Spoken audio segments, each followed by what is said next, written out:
If you know me personally, you know that I'm the biggest overthinker that there is. And from picking something silly like picking out an outfit, you'll see my whole closet on my bed, to picking something so major and critical to your life, like a major that will literally determine your entire future ahead of you and your career. And so when it came down to picking a major, I was really struggling because I'm the type of person that I don't like to stick to one thing, and I like to jump and try new things all of the time. And so I talked to my siblings about this, and my whole family's engineering, so you know where this is going. And they immediately told me, Lana, just work backwards. First figure out, where do you see yourself working, in what kind of environment? And then once you have that down, you kind of list down a bunch of majors that you think that might connect to that. And then from there, you narrow it down more and more and more, according to your interests. And so that's what I did, and I landed at industrial engineering. And I realized that industrial engineering is a lot more creative and diverse than I first anticipated it to be, because there are so many different businesses, and in any field that you can think of, medical or outside of that, something corporate marketing, every single kind of business out there has some sort of industrial engineering aspect to it. And that's what I loved about it. And when I was picking my major and I landed at this, a lot of people ask me, well, what exactly is engineering? Because most of my friends are pretty much health sciences. So whenever they ask me this, is it like, oh, it's like just building stuff, or like what? So I just look at them and I'm like, you know what, that's pretty much what it is. The gist of engineering is literally just designing systems where you're constantly tweaking the input to make a better output.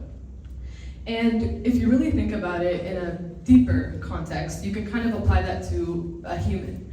So I was listening to a podcast the other day by Alex Hormozi. He's an Iranian-American entrepreneur. And he was saying, if you were to create a human, what would you do to make it patient? Well, you wouldn't give it things very easily. What would you do to make it strong and resilient? Well, you wouldn't give it a very smooth life. And so every trait that we want to desire so bad has this price tag on it. And this price tag is basically a bundle of experiences and hurdles and challenges that you're going to go through life. And as a younger student right now in university, I haven't gotten into much of those experiences, but I can definitely say that everyone in this room has experienced some kind of hurdle or challenge in terms of career or personal or something related to family or friends. And to get to that point, you have to analyze your character. And it starts off by the traits that you build all throughout your life. And when it comes to building character, it really starts off from day one. I mean, it starts off when you're in pre-K and your parents finally let you choose something off the menu. Or when you're way later, around my age, when you're trying to choose a major or some kind of career path. Or even later, when you're trying to get your parents' blessing for a marriage. And at all of these different points, you can kind of see that the pattern here is that you're constantly looking to better your character and grow and grow and grow. And I think it's really important to think about character before coming into any kind of situation. Character is a crucial part of life, and it never stops at any age. And so this kind of takes me into a segue of an Arabic cohort that my cousin introduced me to. It says, al-haraka baraka, which means movement is a blessing. And most of you here might know it as a silly childhood game where it's kind of like move and freeze, so they say haraka baraka freeze, and then you just have to stop. But little do we know as children that it had so much more meaning than that. It's a constant reminder that's telling you that movement really is a blessing, and the ability to wake up every day and have the ability to move and do things physically and mentally is something that a lot of us here neglect, including myself. And so in that aspect, when we look at movement, we have to take every single opportunity that comes our way.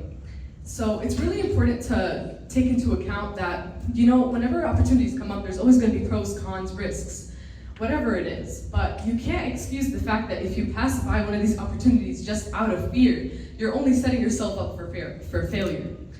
And when you take this into a deeper context and you take up this opportunity, if something were to go wrong, you have to bounce back. And I think we've all heard the quote, everything happens for a reason. And to some extent, I agree, and I totally believe in faith. I mean, all of us here have different faiths and religions, but to a point, we all believe in some sort of faith. And when it comes down to faith, what I like to think about is whenever something comes in my way or I encounter some kind of challenge, I don't want to immediately blame it on everything happens for a reason. Well, why don't you give it a reason? You have to justify every single action or every single opportunity that you have passed up. And it's important to not just blame it on a simple quote, such a mundane, vague quote that literally has no meaning if you don't give it meaning. So when you say everything happens for a reason and somebody asks you why, you have to be able to identify that reason. And I want to take this into a different segue, which is dealing with people. And when it comes to dealing with people, I'm sure a lot of us here have experienced hurdles with family members or friends. And when it comes to that kind of situation and things get, in the heat of the moment, you kind of start to attack, whether it's verbally or emotionally or physically out of frustration. But when you kind of take a step back and overanalyze those situations, you kind of have to realize that you're actually doing yourself a favor if you take a step back and stay calm.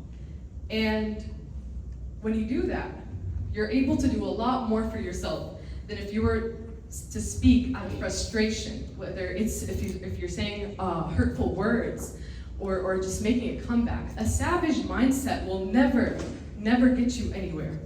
And I think it's important that we keep this in mind when it comes to dealing with situations, whoever it is, whether it's just some stranger that you're walking by. I mean, if you really think about it, the only difference between a stranger and a friend is, well, a friend, you just know a couple more facts about them. The stranger, you have no idea what they're going through. And you don't have any idea how many challenges and hurdles everybody here has experienced before.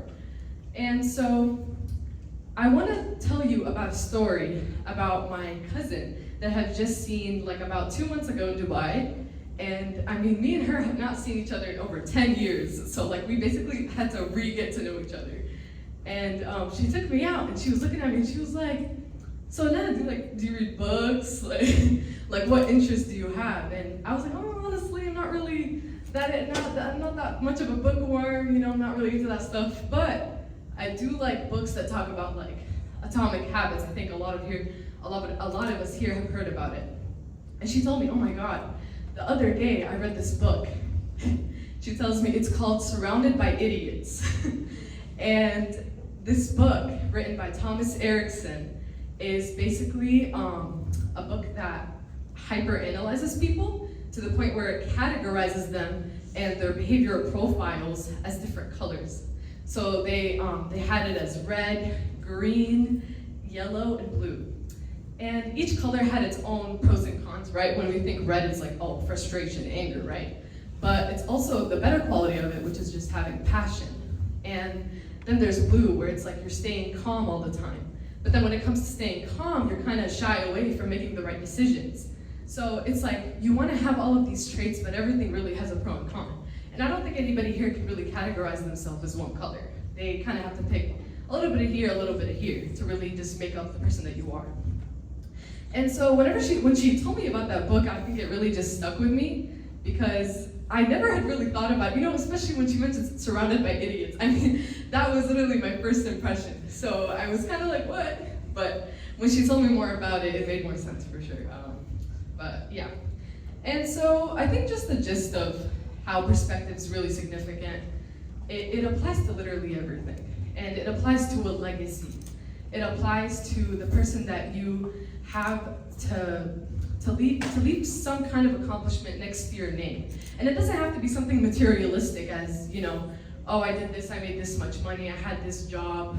It's more of, I knew this person and I felt something. And I felt something in her presence, just like we had seen about the educator that I was talking about earlier. And I think I've had a fair share of experiences that have taught me that so far. I'm only a freshman in university, so imagine even later, but I would say as a young student, you definitely will experience these challenges early on, because this is literally the point when you're gonna have so much pressure on yourself to really figure out what you wanna do for the rest of your life. And it's bigger than just choosing a name for your major or for your degree. It's way bigger. It's quite literally setting up the path that you're gonna have not only for your career, but also the relationships and the people that you're gonna meet way later on. And so from this, I hope you take away that before you get into a situation with someone, you first take a step back, analyze what they're saying, remember their color, and when you do, you'll know how to react accordingly. Thank you.